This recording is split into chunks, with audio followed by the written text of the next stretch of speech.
Actually এনেই আমাক 10টা দিছিল, আমি 10টাত মানুহখিনি ইয়াত আহিব নোৱাৰিলে তাৰমানে আৰু আমাৰ দুনিয়া চবখিনি আমাক কোৱা হৈছিল তাৰমানে মানুহখিনিক নাপালে আহি আৰু আজি নহ'ব চাগে আৰু সময়ো নাই আৰু বেলেগ বিশেষ একো নাই আৰু মিটিংখন ইয়াত ফ্লপ হৈ গৈছে।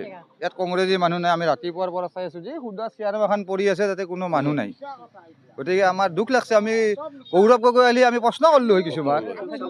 পাকিস্তানত কিয় গৈছিল? পাকিস্তানত কিয় গৈছিল আমি সেইটো প্ৰশ্ন কৰিলোঁ। পাকিস্তানত কিয় গ'ল? আমাৰ ইমানজন মানুহ তেওঁলোকে মাৰি পেলালা, তেওঁ পাকিস্তানক যাব লাগে কি কথা আছে? কংগ্ৰেছৰ মিটিঙত মানুহ নাই। আজি বিজেপি এজিপিৰ মিটিং হৈ যদি আমি গোটেই ফিল্ড বজাই কৰি দিম। কিয় তেওঁ যায়? আমাৰ 28জন মানুহ মাৰলাক তেওঁ। মুছলিমে কিবা সন্ত্ৰাসবাদী নেকি? কিয় তেওঁ তাতে যাব লগা কথা আছে? অসমৰ মানুহ হৈ তাতে কিয় পাকিস্তানত যাব লগা কথা আছে? দিয়ক অসমতে ভাতে আছে দিওঁ। দেউতাই অসমত থাকি থাকি মৰি গ'ল, আপুনি ল'ৰা হৈ কিয় পাকিস্তান যাব লাগে? আৰু আমি শুনি আছোঁ মামাৰ সাক্ষাৎকাৰত দৰমহা হ'বলৈ কিবা লৈ আছে। গতিকে এতিয়া কংগ্ৰেছৰ চিট নাপায় দিয়ক। গৌৰৱ গগৈ যাৰ তেওঁ এটা পদ আছে দিয়ক, তেওঁৰ আপোনাৰ মন নাই।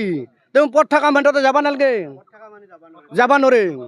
নহয়, তেওঁ যদি গৈছিল ভাল আলোচনাৰ মাজত গৈছিল, এওঁ আলোচনাৰ মাজত জানাই নিশ্চয়। নহয়, মই গম পোৱা নাই, কথাটো ধৰিব পাৰিতো আপোনাৰ। কাৰণ কিয় এই 22 না কি আপোনাৰ পাহাৰে পাহাৰে আহি মাত্ৰ সেই কৰিছে, বুজি পাইছে নে নাই? গুলীয়া মাৰি গৈছে। আৰু তেওঁলোকে কৈছে কি হিন্দু এক চাইড, মুছলিম এক চাইড। গতিকে হিন্দু কেইটাক মাছে, মুছলিম কেইটাক এৰি দিছে।